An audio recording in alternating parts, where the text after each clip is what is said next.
लोग कहते हैं संगठन में बहुत शक्ति होती है और सत्य कहते हैं। अब देखिए, एक उंगली और एक मुट्ठी के बल में कितना अंतर है हम सभी जानते हैं, किंतु एक उंगली आपको उचित मार्ग दिखा सकती है, मुट्ठी मार्ग अवरुद्ध कर सकती है। इसलिए यह जानना अत्यंत महत्वपूर्ण है कि संगठन और भीड़ में क्या अंतर है। इसे पहले पहचान। संगठन वो जहां आपका अपना व्यक्तित्व, अपनी पहचान, केवल शक्ति पाने के लिए भीड़ का भाग बन जाना ठीक नहीं, क्योंकि ये भीड़ भले ही आपको शक्ति दे किंतु आपसे आपकी पहचान छीन लेती है। इसलिए संगठन में रहिए किंतु अपने व्यक्तित्व को, अपनी पहचान को, इसे कभी मत खोइएगा। राधे राधे। क्रोध, क्रोध क्या है कौन नहीं जानता। हर आयु, हर वर्ग, हर श्रेणी के व्यक्ति को क्रोध का अनुभव हो चुका है। बल्कि किसी किसी का तो परिचय ही इसी प्रकार दिया जाता है कि व्यक्ति अत्यंत क्रोधी है, इससे तनिक बच के ही रहना।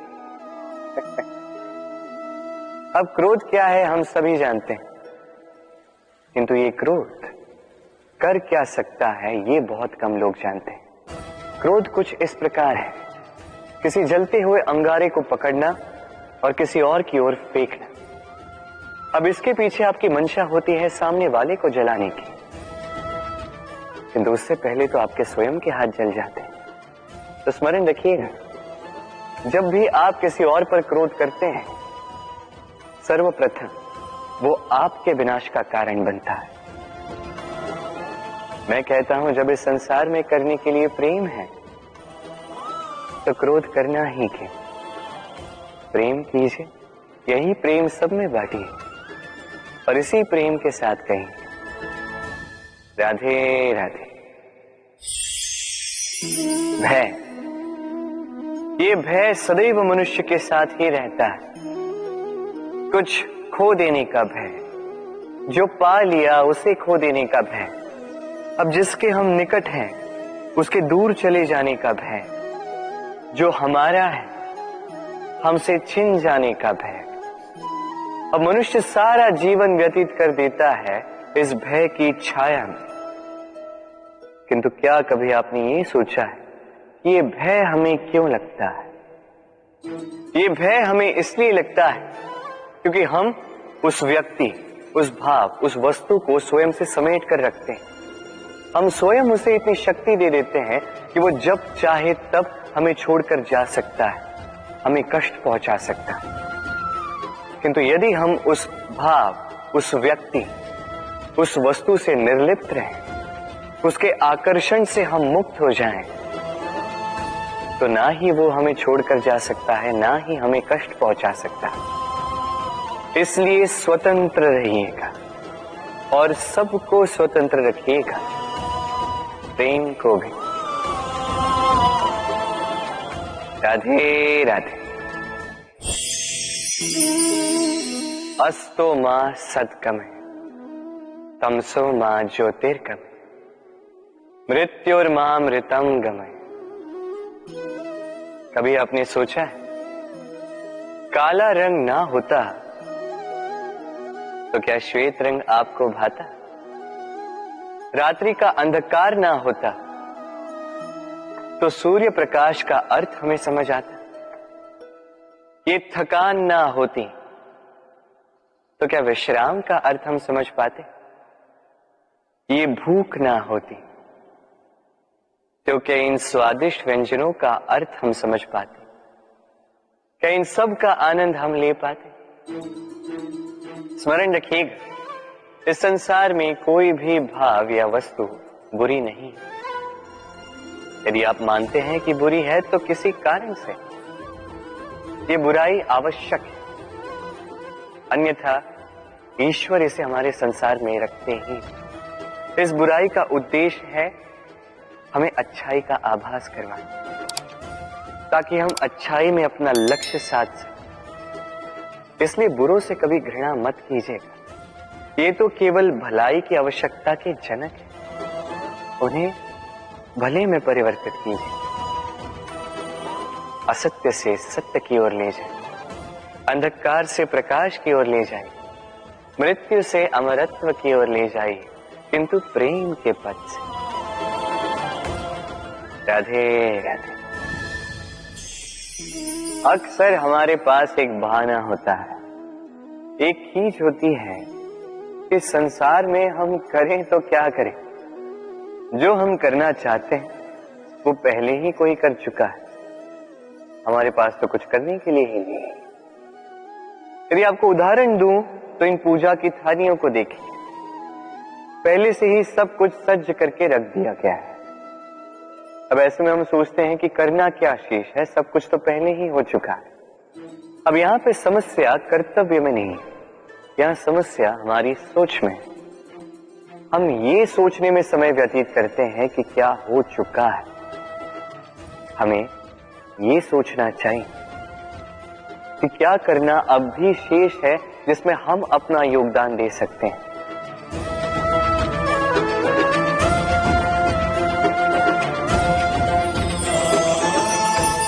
समझे?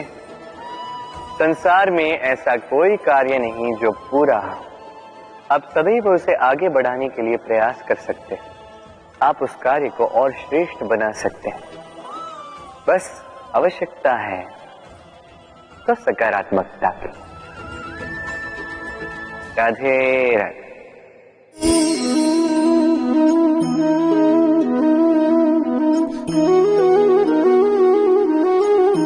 चलिए आज आपसे एक प्रश्न पूछता हूं। मनुष्य अंधकार से भयभीत रहता है, ऐसा क्यों? इसका उत्तर है कि इस अंधकार में मनुष्य कुछ देख नहीं पाता, न आगे देख पाता है न पीछे, आसपास क्या है समझ नहीं पाता, न अपनी राह देख पाता है न अपना लक्ष्य। इसके कारण अपना विश्वास खो देता है और इसी कारण से भयभीत हो जाता है। चलिए अब आपसे एक और प्रश्न करता हूं। क्या इस संसार में इतना अंधकार है कि इस दिए का अस्तित्व ही मिटा दे?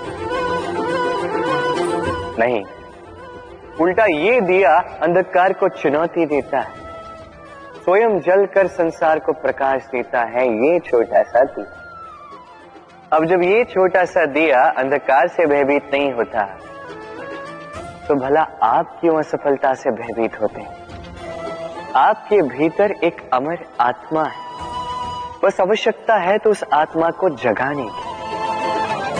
अपने भीतर की इस ऊर्जा को जगाकर तो देखिए, सब कुछ दिखेगा। राधे राधे। विवाह प्रेम का लक्ष्य है, ये भ्रम है था। और इसीलिए मनुष्य सदैव ये भूल कर बैठता है, सोचता है कि विवाह ही प्रेम का लक्ष्य है। मनुष्य प्रेम को पाना ही प्रेम समझ लेता है। अब देखिए ना, इस संसार में कुछ ऐसे भी भाग्यशाली लोग हैं जिनका विवाह उनके प्रेम के साथ होता है। कुछ का प्रेम ऐसा भी जिन्हें विवश होकर ना चाहते हुए भी किसी और के गले में वरमाला डालनी पड़ती है। किंतु ये दोनों भूल कर बैठते हैं था। विवाह के पश्चात वो सोचते हैं कि हमें तो सब कुछ मिल गया, हमने तो प्रेम प्राप्त कर लिया, हमारा लक्ष्य पूर्ण हुआ। किंतु उसके पश्चात ये जो प्रेम है था कहीं ना कहीं खो जाता। और जिन्हें प्रेम ना मिला, वो प्रेम ना मिल पाने की पीड़ा में प्रेम ही भूल जाते हैं। समर्पण, 100% निस्वार्थ समर्पण, वो समर्पण जो किसी मां के मन में अपनी संतान के लिए होता है। क्योंकि ये प्रेम दाऊ, ये प्रेम पाना नहीं है, ये प्रेम देना है। अपने आप को, अपने अस्तित्व को, अपनी आत्मा को समर्पित कर देना। ये प्रेम ना ही शारीरिक है, ना ही भौतिक। ये प्रेम तो अपनी आत्मा का समर्पण है। ये विवाह एक संबंध अवश्य है और इसमें कुछ भी अनुचित नहीं। ये विवाह प्रेम से प्रतिबंधित नहीं है था। ये प्रेम कहीं ऊंचा है। अब यदि मैं आपको उदाहरण दूं, तो क्या राधा के विवाह के पश्चात मैं उसके सुख की कामना करना छोड़ दूं? कैसे मैं प्रयास न करूं कि राधा जीवन में सदा सदा के लिए सुखी रहे? क्या मेरे मन में राधा के लिए प्रेम कम हुआ? कृष्ण का राधा के प्रति प्रेम कृष्ण में समाहित है ना? दाऊ, ये प्रेम पाप तब बन जाएगा जब इस प्रेम के बदले हम कुछ चाहेंगे। किंतु यदि ये प्रेम समर्पित हो तो ना ही ये अनीति है, ना ही ये पाप है। पर सेतु बांधने की कथा के विषय में तो आपने सुना ही होगा। श्री राम की सेना को 100 योजनों के समुद्र को पार करके लंका पर आक्रमण करना था। वास्तुका, नल और नील ने सेतु बांधने का उपाय सोचा, किंतु अब सेतु बांधा कैसे जाए? समुद्र इतना गहरा है, कितने पत्थर डाले जाए कि पार करने लायक स्थान हम समुद्र से ले सकें। तब किया गया एक काम, पत्थरों पर लिखा गया राम का नाम, और जब इन पत्थरों को सागर में फेंका गया तब वो तैरने लगे। अब कोई कहेगा ये राम के नाम की महिमा है, कोई कहेगा ये नारायण का कोई चमत्कार है, किंतु नहीं, ये राम का वो गुण है, उनके व्यक्तित्व की वो महानता है जिसने उनका प्रतिनिधित्व किया। कि पत्थर भी इस सागर में तैरने लगे।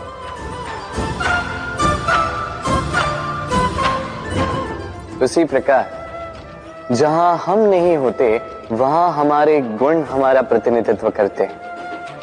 हमारे नाम की शक्ति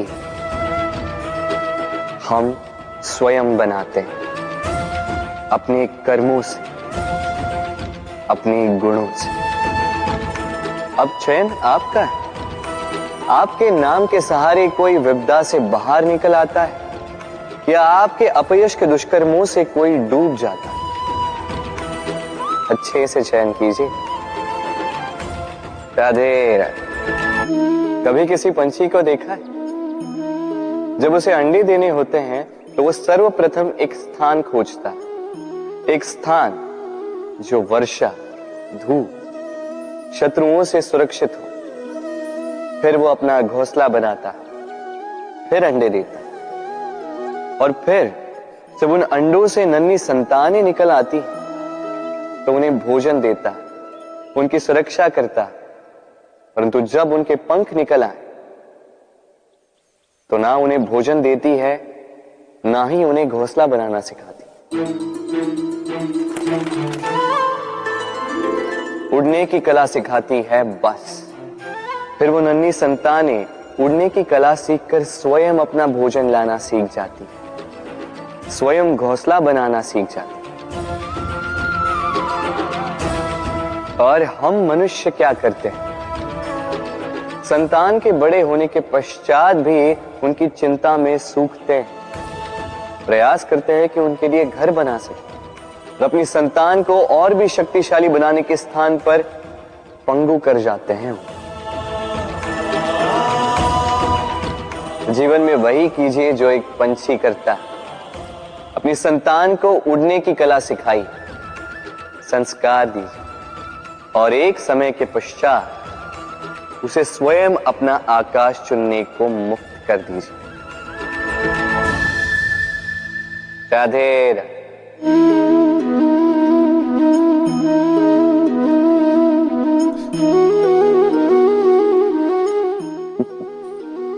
अब आप सोच रहे होंगे कि मैं इतनी एकाग्रता के साथ इस चींटी को क्यों देख रहा हूं। आपको बता दूं कि आज इस चींटी को देखकर मैं मंत्रमुग्ध हो चुका हूं। इसके रूप, इसके आकार को देखकर नहीं, इसके प्रयासों को देखकर।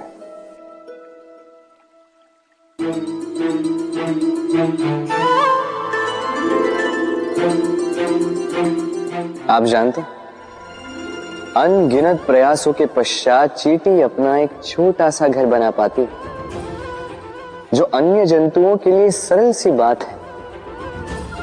वो चींटी के लिए उसके जीवन की सबसे बड़ी घटना, सबसे बड़ी सफलता है।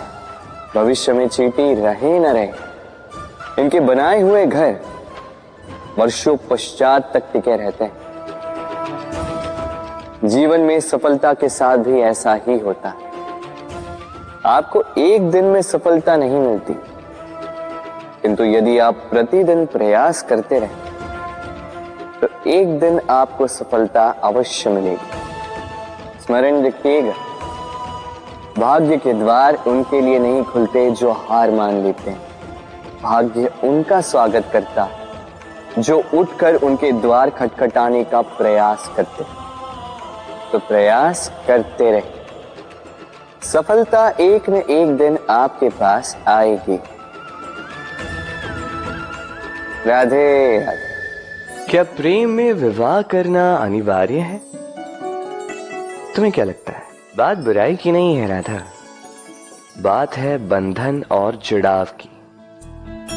राधा, विवाह एक ऐसा पवित्र बंधन है जो दो लोगों को एक जीवन के लिए बांध के रखता है। किंतु प्रेम एक ऐसी भावना है राधा, जो दो प्रेमियों को अनंत काल तक जोड़कर रखती है। विवाह में कोई बुराई नहीं है राधा, किंतु क्या इसे प्रेम के अनंत बंधन का अंग बनाना उचित होगा? जो प्रेम अलौकिक है राधा, उसे सांसारिक बंधन में क्यों बांधना? हमें देखो, इस क्षण को देखो, अभी भी हम साथ में ही है ना।